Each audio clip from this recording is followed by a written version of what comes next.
When people talk about how Nikola Jokic was discovered, they always mention the fat European that was drafted during a taco commercial. But there's so much more to how the Joker was discovered. So I called my scout and asked him about him, and it was silence. He didn't know him. What for me was surprise of the year. It's a funny story about Nikola, and if anybody tells you they knew, they are lying through their teeth. Nikola Jokic was a fat guy from the Balkans, and then he ended up being incredible. One of the greatest players of all time. How are you supposed to know? Indeed, no one knew it at the time because before Nikola Jokic changed the NBA, he was just a kid from a small Serbian town that nobody in America was paying attention to. Generally, all the players from NBA or even EuroLeague, they're discovered by team of scouts who are going all over the countries and see the kids 8 years old, 10 years old and start following them. Somehow, nobody really paid attention on this guy. Nikola Jokic grew up in Sombor, Serbia, a quiet town known for horse racing. And besides being tall, he had nothing that screamed future franchise player. But when he wasn't engaged with horse racing, the Joker played youth basketball for Vojvodina. There, everyone ignored him until one day when legendary Serbian agent Misko Reknanovic stumbled upon him. So I was reading newspaper and saw that one guy in the competition, Serbian under 18, what is really low, had 29 points and if I'm not wrong, 26 rebounds. I said, wow, not more than that. Next Sunday, I was reading newspaper again and I said, hey, let me check another guy. Then I saw 30 points, 27 rebounds.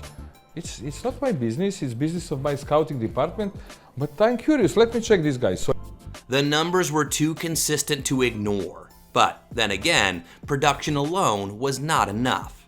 Bounce. Make one phone call and check.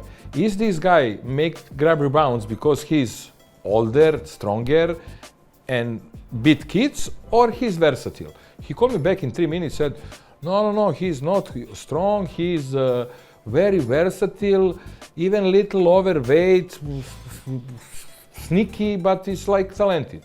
Versatile, sneaky, talented. Those were the words used to describe a future generational player.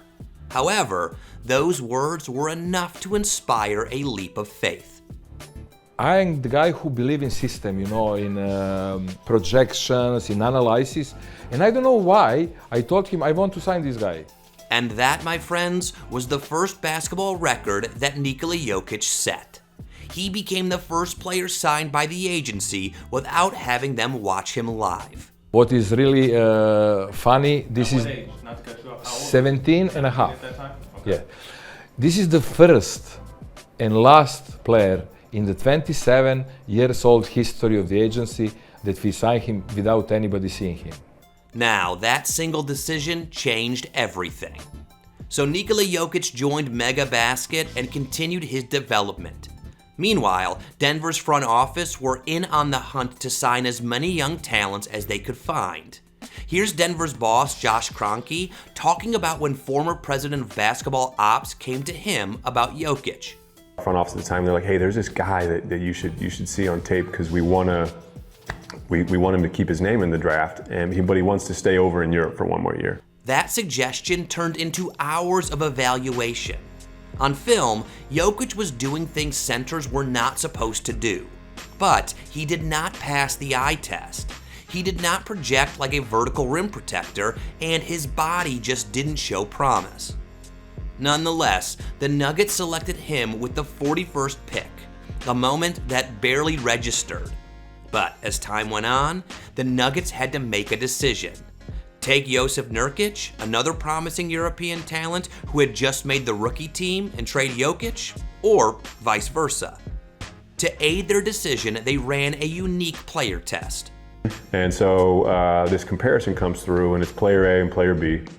And it was, they're in their second season, and the only difference of the two is that player A is 2 years older than player B at the time of their second year in the NBA. Player A just entered the league later. And you could clearly see that player B's numbers were better in really every category. And so I was like, okay, I'm gonna guess that player B is Nikola. And they're like, yep, you're right, player B is Nikola. And I'm like, all right, well then who are we talking about with player A? Is this some sort of comparison with Nurk, or is this some sort of comparison with someone else in the league? And they're like, player A is Larry Bird. Can you imagine someone doing a test in second-year production between Larry Legend and a player that was drafted during a taco commercial? Yet, it happened. And the result was that the 41st pick was no longer a curiosity, he was an outlier. You see, Nikola Jokic's arrival in Denver was unique in many ways. Just listen to this from the Nuggets boss. My dad actually has really good stories about being down in the weight room, early in the morning that summer, and Nikola would be in there every morning with his two brothers. And they'd be beating on him kind of before the coaches would even come in. You see, the narrative outside Denver was that he was overweight and unathletic. But inside the building, he was working before sunrise with his brothers, building durability in a way that did not show up in combine metrics. And those brothers had been shaping him long before the NBA. Especially his older brother, Strahinja, he was there. He was really important in that moment for this decision and many other decisions in Serbia, who really helped him to become what he is, especially in the beginning. And Strahinja was not just a presence. He was structure, discipline, and protection. The foundation of Jokic's calm demeanor and competitive edge did not begin in Denver. It began in Sombor. Inside practices, Coach Michael Malone began experimenting. He ran the offense through him instead of around him. Guards adjusted their spacing because his passing windows were precise. And soon, the 41st pick was no longer surviving drills, he was directing them. But during this time, the Joker was still scared to shoot. On the beginning, like 3-4 years, was like so many times 1 rebound to triple-double, 1 assist, I got like mad and crazy. I told him, he was laughing all the time, because I told him, okay, make 1 more. He really didn't care for me. Maybe he didn't care then, but over the years we've seen him perfect his shooting, and that wouldn't have happened if he didn't care. But even then, the league didn't care. As Nikola Jokic's production climbed, so did skepticism. The league had a template for dominant centers: vertical explosion, defensive intimidation, and physical imposition. Jokic did not fit the template. He did not jump above defenders, he did not sprint the floor like a rim-running 5, and he did not celebrate dominance with force. What he did was process. Defenses tried to guard him traditionally. When they doubled, he passed. When they stayed home, he scored efficiently. When they switched, he punished mismatches patiently. His skill set was just unique, and only those who were there when he started can explain it. Nikola's his skill set and the way that he plays, the eye test, he doesn't jump out at you right away. But when you watch it over time and you understand what he's doing and how he's affecting a game, it really jumps out at you. While the league debated whether he was athletic enough, he was perfecting angles. While critics questioned his defensive ceiling, he was mastering positioning. But over time, the skepticism shifted. It moved from, can he survive, to, how do you stop this? And then, everyone finally became a fan. You hate Joker, though. You don't like him. No, I just didn't believe in him. I was just late to the party. I was wrong about him. Yeah. That's all. Yeah. Nikola Jokic was not overlooked because he lacked talent. He was overlooked because the league did not yet know how to measure the kind of talent he possessed. On draft night, his name scrolled across the screen unnoticed.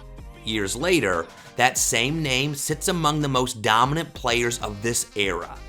The journey from the 41st pick to MVP was not an accident or a miracle. It was the result of one organization valuing intelligence, feel, and processing speed over highlight athleticism. Yeah, Nikola Jokic was a fat guy from the Balkans, and then he ended up being incredible. One of the greatest players of all time. How are you supposed to know? Do you think a player like Nikola Jokic can be discovered again? Let us know in the comments. And if you want to continue with the Joker's story, watch one of these Nikola Jokic videos next.